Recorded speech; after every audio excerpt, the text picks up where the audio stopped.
All right so what we are seeing here is हमने नाम के बारे में पढ़ लिया था non aligned movement. I hope everybody has understood that. Now let us talk about the Shastri years. So 1962 we had the drubbing. उसके पहले लेकिन एक साल पहले कुछ और हुआ था 1961 में. Can anybody tell me what had happened? 62 में तो everybody know we got the China we lost the war with China. 61 में कुछ हुआ था क्या? ऑपरेशन विजय हुआ था and we drove out the Portuguese from Goa. That had happened. Yes. Okay, so there was euphoria. There was certain degree of euphoria. After that, China, we lost to China. Nehru ji, he withdrew from social life. ज्यादा बातचीत नहीं करने लगे, बीमार रहने लगे, है ना? बिकॉज हार्ट ब्रेक एक मेजर हार्ट ब्रेक था. It was a major foreign policy blunder. It was not a mistake, it was a blunder to trust the Chinese. Then what happened? 64 he passed away. उसके बाद एक tussle start हो गया, who will take over. Indira Gandhi was deemed not to be ready for taking over. So उस समय नाम आया लाल बहादुर शास्त्री जी को. नाउ ये जो आदमी है आप इस पिक्चर में देख रहे हैं, his name, can anybody tell me his name? This person's name. His name is field marshal Ayub Khan. इसका नाम है फील्ड मार्शल अयूब खान. ये पाकिस्तान का जनरल था, पाकिस्तान का डिक्टेटर था. एंड ही सेंस्ड कि इंडिया जो है अब वीक हो चुका है, 62 में हार गया है. नेहरू जी 64 में चले गए. So there is a leadership vacuum. और ये 4 फुट का आदमी क्या करेगा? 5 फुट, बेरली 5 फुटर थे Shastri ji. So this person Ayub Khan, he launch something known as operation Gibraltar. So इसमें करना क्या था ऑपरेशन जिब्राल्टर में? दे बेसिकली पाकिस्तानी मिलिट्री के लोग कश्मीर जाएंगे और वहां पर रिबेलियन इंसाइट करेंगे. इनका प्लान था all India radio, AIR, that is all India radio, उसका जो श्रीनगर ऑफिस है वहां से आजादी घोषित करना. All right. सो ये चीज जो है इनका प्लान था. The plan failed. The Kashmiris did not rise up. उसके बाद इंडियन आर्मी जो है it rose up to the challenge. अच्छा, एक और मेरा स्टेटमेंट है that the victory in 1965 it came from the loss in 1962. Can I say like this? The victory in 1965 was because of the loss in 1962. Why can I say? Because 62 तक हम थे pacifist. हम कहते थे army की जरूरत है नहीं, पुलिस फोर्स से काम चल जाएगा. 62 में जब हार का सामना करना पड़ा, सो विद इन 3 years वी री आर्म्ड. हमने अपनी फोर्सेस को ऑलमोस्ट डबल कर लिया. हमने जो है वॉर एक्सरसाइजेस स्टार्ट कर लिए, न्यू प्लेटफॉर्म्स खरीदना शुरू कर दिया सोवियत यूनियन से, ब्रिटेन से, फ्रांस से. सो उसके चलते हम 3 साल में जो रेडी हुए, 65 में we were able to hold back. लेकिन आपको एक चीज मैं बता देता हूं that between Amritsar and Delhi in 1965, between Amritsar and Delhi, there was only one brigade that was holding the line. अगर ये ब्रिगेड हार जाती, so the Pakistanis would have been eating their breakfast in Delhi. So by divine intervention हम 65 में जीते. Okay, because the Pakistanis, they were very well prepared. They had the best of the weapons. मैंने जैसे बताया आपको that Pakistan, it became a major non-NATO ally. Non-NATO में क्यों कह रहा हूं? बिकॉज ये नॉर्थ अटलांटिक में नहीं है पाकिस्तान. जनरली नेटो जो है वो नॉर्थ अटलांटिक कंट्रीज का एक कंसोर्शियम या एक ऑर्गेनाइजेशन है. सो पाकिस्तान को यूनाइटेड स्टेट्स ने अपना एक मेजर नॉन नेटो एलाई माना. उसको पैटर्न टैंक्स, जिसको उस समय का बेस्ट टैंक्स होता था, उस समय का बेस्ट एयरक्राफ्ट F-86 नाम होता था, sabre. So everything was provided to the Pakistanis, and we won the war just by sheer divine intervention. And जो 62 में हार का सामना करना पड़ा था, उससे हमने कुछ अपनी आर्मी को बचा लिया था. Now Shastri ji, he although he was a 5 footer, 5 foot के आदमी थे, लेकिन इनका जो ग्रिट था वो it was nothing short of a 8 footer, 9 footer. इन्होंने जो है he gave the directions to the army that you can cross the international border. अब यहाँ दो चीज होती है, पाकिस्तान के साथ हमारा दो लाइन है, एक है LOC that is line of control, और एक है IB that is international border. International border है हमारा पंजाब में, इंटरनेशनल बॉर्डर है हमारा गुजरात में, इंटरनेशनल बॉर्डर है हमारा राजस्थान में। एलओसी किधर है? हमारा कश्मीर में। So LoC is a ceasefire line whereas international border it is a Radcliffe line. Okay, ठीक है। सो इन्होंने क्या कहा कि एलओसी में इंडियन आर्मी जो है प्रेशर में थी, तो उस प्रेशर को रिलीव करने के लिए आईबी से उन्होंने बोला कि आप जाइए इंडियन आर्मी चीफ को, तो उन्होंने कह दिया। And Pakistan lost. लाहौर तक हम चले गए थे, उसके बाद पाकिस्तान ही it went to America begging कि हम सीज फायर करवा दीजिए।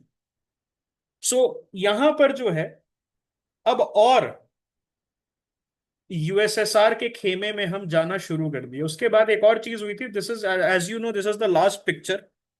एक दिन के बाद दिस इज द एक दिन के बाद जो है Lal Bahadur Shastri he died. This is perhaps the final picture of Lal Bahadur Shastri, and he died after this. Indira Gandhi आई। इंदिरा गांधी जो है she firmly entrenched in the USSR camp.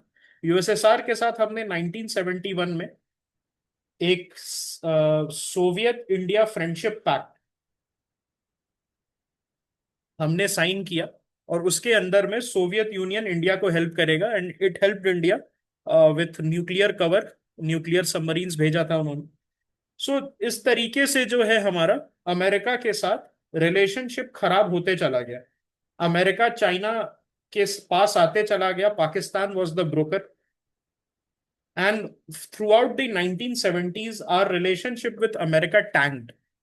But then came a very major thaw in relation with America. Can you tell me the exact year or the exact moment जहां हम अचानक से America के दोस्त, बहुत अच्छे दोस्त बन गए? It was 1978 and Morarji Desai जो है he came to power. Morarji Desai was a, he had a capitalist inkling, and ऐसा कहा जाता है सीआईए के मूल थे वो, सीआईए के एजेंट थे। और उस समय जो है 2 साल के लिए ब्रीफली अमेरिका के साथ हमारा रिलेशंस ठीक रहा था। पाकिस्तान के साथ भी रिलेशन अच्छा क्यों हो गया? बिकॉज पाकिस्तान को हमने सारे अपने सीक्रेट्स बता दिए। जो हमारा R&AW था, रिसर्च एंड एनालिसिस विंग, उनके सारे एसेट्स, सारे स्पाइस, उनका जो डेटा है वो मुरारजी देसाई ने दे दिया। किसको? मुरारजी देसाई ने दे दिया पाकिस्तानियों को। हमारा न्यूक्लियर सीक्रेट्स मुरारजी देसाई ने दे दिया। और उसके लिए मुरारजी देसाई को निशाने Pakistan, that is the Bharat Ratna equivalent of Pakistan, उनको मिला था। उसके लिए ये चीज आपके सिर्फ नॉलेज के लिए है, इसको बोलिएगा मत। ओके, एग्जाम में ये सब लिखने की जरूरत नहीं है, बिकॉज अगर लेफ्टिस्ट कोई आपका पेपर चेकर मिल गया तो they are generally traitors. Okay, तो इस टाइप की चीजें जो है पसंद नहीं करते। All right. सो यहां पर जो है 1965 में जैसे मैं बात कर रहा हूँ, so we signed a Tashkent agreement. उसके बाद टैशकेंट अग्रीमेंट के बाद Ayub Khan he faced a lot of pressure because Pakistan हार गया था। सो इंटरनली जो है काफी ज्यादा प्रॉब्लम हुई उसको। उसके बाद कौन आया? उसके बाद जो है Yahya Khan was a person who came to power 71 में। as you know a new country came in the name of Bangladesh. Sheikh Mujibur केम। लेकिन बांग्लादेश के साथ हमारा रिलेशन 4 ही साल अच्छा रहा। कोई बता सकता है क्यों? उसके बाद 1975 से हमारा रिलेशन जो है एकदम नेगेटिव में चला गया। The reason is Sheikh Mujib along with his family members was killed। उसमें उनकी दो बेटियां जर्मनी में पढ़ रही थी उस समय। उनका नाम था, एक का नाम था Sheikh Hasina who later became the prime minister of Bangladesh. बाकी जितने भी शेख मुजीबुर रहमान के बेटे थे, जितने भी लड़के, बुआ, चाची, ताई, जितने भी इनके फैमिली मेंबर्स थे, everybody was killed by a military Koo. Okay, एक कैप्टन था, उसने मार दिया। उसके बाद जो है प्रो पाकिस्तान गवर्नमेंट आ गई, तो इंडिया को फिर से प्रॉब्लम स्टार्ट हो गई। उसके बाद वी हैड दिस इशू कि Indira Gandhi when she came again, she came back, हम वापस से यूएसएसआर कैंप में पिवट करने लगे। लेकिन फिर प्रॉब्लम स्टार्ट हो। अब ये प्रॉब्लम क्या स्टार्ट हो गई कि 1980s से यूएसएसआर डाउनफॉल में जाना शुरू कर दिया। उसके पीछे का रीजन था आर्म्स रेस। सो यूएसएसआर की इकोनॉमी उतनी रोबस्ट थी नहीं, लेकिन उसके जो खर्चे थे वो अमेरिका के बराबर थे। उसके वजह से यूएसएसआर बैंकरप्ट होने लगा। उसके बाद अफगानिस्तान में एक वॉर स्टार्ट हो गया, जहां पर USSR invaded Afghanistan. And what happened was that it started to lose in Afghanistan, क्योंकि यूएसए जो है, it started to supply something which was known as the stinger missile. Stinger missile basically helicopters को गिराने के लिए शोल्डर लॉन्च्ड मिसाइल होता है। सो उसके वजह से यूएसएसआर प्रॉब्लम में जाना शुरू कर दिया। हमारा लार्जेस्ट ट्रेड पार्टनर था यूएसएसआर। अब यूएसएसआर लार्जेस्ट ट्रेड पार्टनर था, तो उसके वजह से हमारे एक्सपोर्ट्स का डेस्टिनेशन खत्म हो गया। पहले होता क्या था, in the 60s and the 70s, हम जो भी बकवास बनाते थे, वो यूएसएसआर दोस्ती के नाम पे, हमें सपोर्ट करने के नाम पे अब्जॉर्ब कर लेता था। हमारे ट्रांजिस्टर, रेडियो, वॉचेस, जितनी भी चीजें होती थी, हमारे पास एक एक्सपोर्ट डेस्टिनेशन था। अब यहां पर एक्सपोर्ट डेस्टिनेशन हमारा चला गया। क्यों? यूएसएसआर ने हाथ खड़े कर दिए, बोले भाई देखो तुम अपना देख लो, मेरे तो ऐसे ही प्रॉब्लम चल रहे हैं, मेरे पास पैसा खुद नहीं है तुम्हें देने के लिए। दूसरी चीज क्या हुई कि ईरान और इराक का वॉर चल रहा था। अब ईरान और इराक के वॉर से हमें क्या लेना देना? Can anybody tell me what was oil? Very very good यार, एक्सीलेंट। अब भाई हम ऑयल पुअर कंट्री है, हमारे पास ऑयल ऑयल है नहीं, we are oil deficient country. अब उस चक्कर में हमारा एक्सपोर्ट डेस्टिनेशन चला गया और हमारा इंपोर्ट बिल बढ़ गया, क्योंकि ऑयल एक्सपेंसिव हो गया। तो आपके कंट्री से पैसा ज्यादा बाहर जा रहा है, और कंट्री से जो है एक्सपोर्ट डेस्टिनेशन वो खत्म हो रहे हैं आपके। तो उससे क्या हुआ? उससे जो है हमारा we got something which was known as the balance of payment crisis.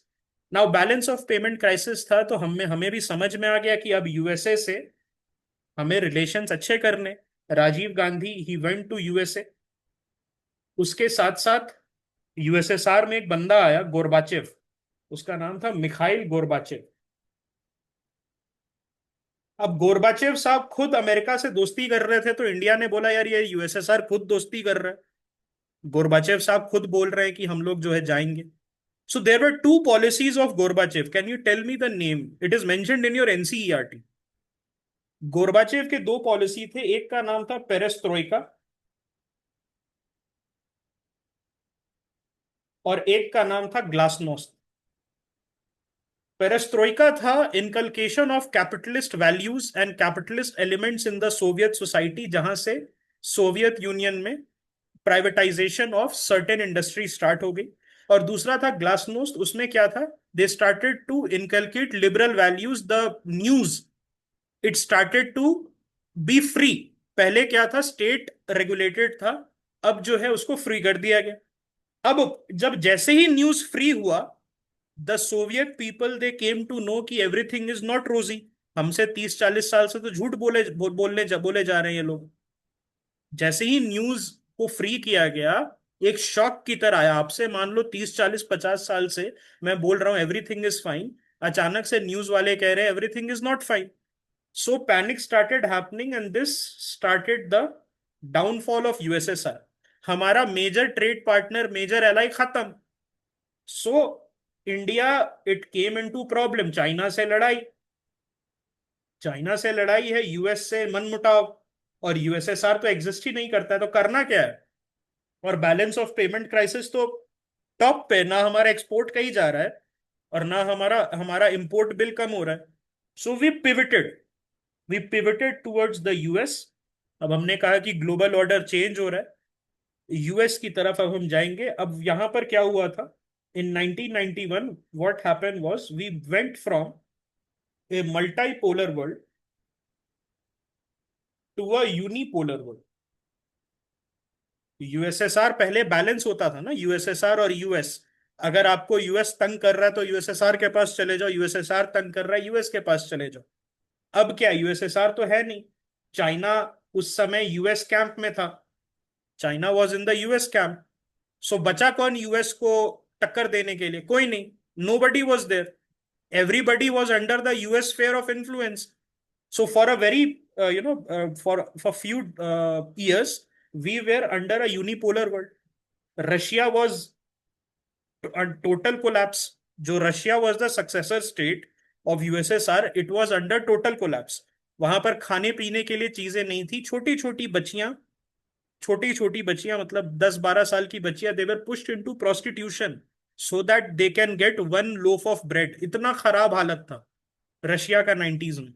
Okay, सो अब आप समझिए कि मल्टीपोलर से हम यूनिपोलर में चले गए। India, what did India had? Option क्या थे इंडिया के पास? इंडिया के पास ऑप्शंस क्या थे? कुछ नहीं ऑप्शन था, यूएस के तरफ पिवट करना था। हमने फिर यूएस के तरफ पिवट करने के लिए क्या किया? एक तो बीओपी क्राइसिस था, दूसरा यूएस की तरफ पिवट करना था। हमने लिबरलाइजेशन, प्राइवेटाइजेशन, ग्लोबलाइजेशन किया, एलपीजी रिफॉर्म्स।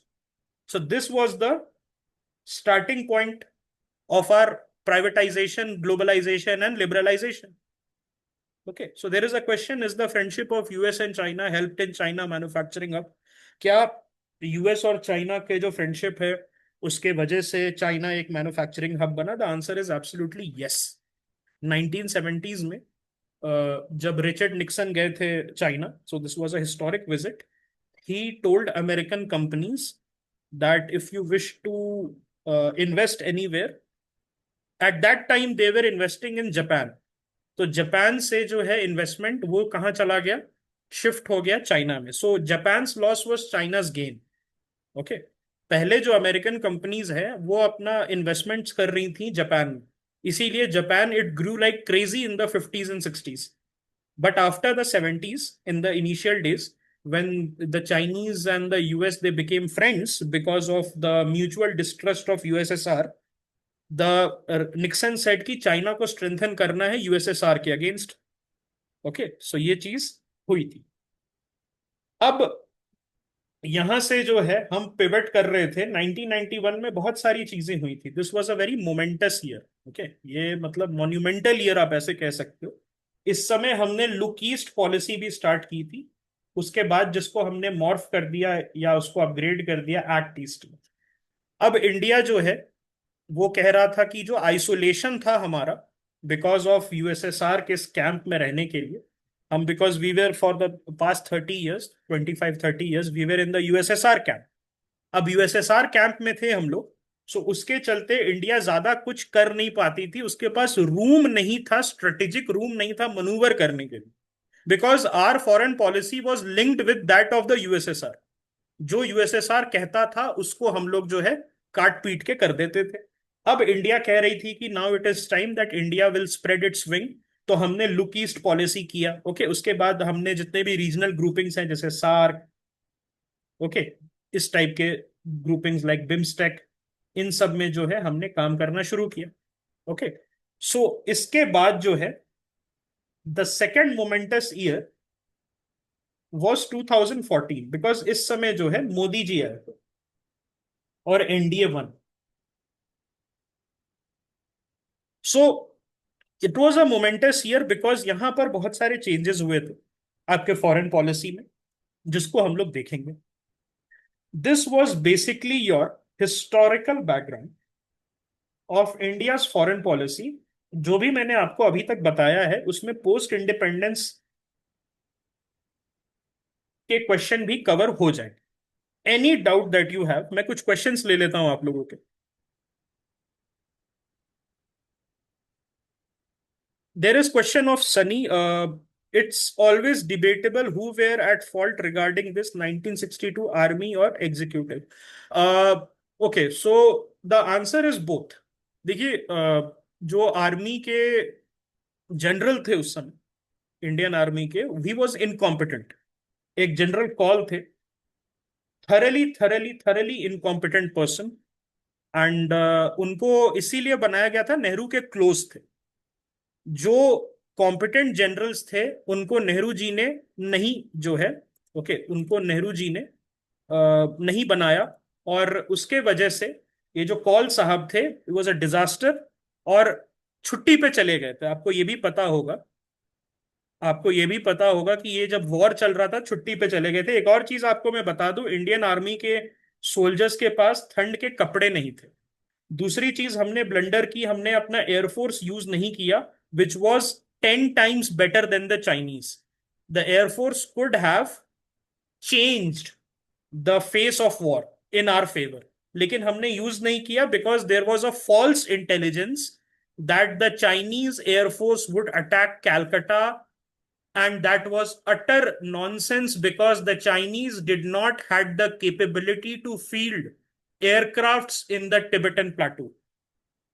और उस यूजलेस इंटेलिजेंस की वजह से हमने अपना एयरफोर्स को ग्राउंडेड रखा, and that turned us upside down. लेकिन एक अच्छी चीज भी हुई, we became a militarise nation. नहीं तो उसके पहले तो हम क्या डिल्यूजन में जी रहे थे वो भगवान ही जाने, है ना। तो 62 का जो, इसलिए मैं कहता हूं the 62 loss made us win 65, 71, 99 and 2025। Can I से लाइक दिस? ये जो शॉक मिला ना, शॉक ऑफ आवर लाइफ। और एक और बात है, क्या हम चाइना से हमेशा हारे? नहीं, चाइना को हमने 67 में चोला में हराया है। There was an incident called Chola incident, वहां पर पकड़ के हमने उनको रगड़ा था। 250 चाइनीज सोल्जर्स को हमने एक आर्टिलरी शेल से मारा था। They were all huddled inside a bunker. Bunker के अंदर छुप गए थे 250 चाइनीज सोल्जर्स, एक आर्टिलरी शेल से खत्म हो गए सारे। And then the Chinese surrendered in Chola.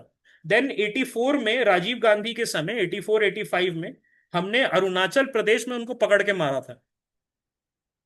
Okay, तो ये जो चीज है ना, ऐसी बात नहीं है कि चाइनीज था। 962 was a very bad drubbing, it was a loss, and we, वो चाहते तो वो पूरा नॉर्थ ईस्ट कैप्चर कर सकते थे।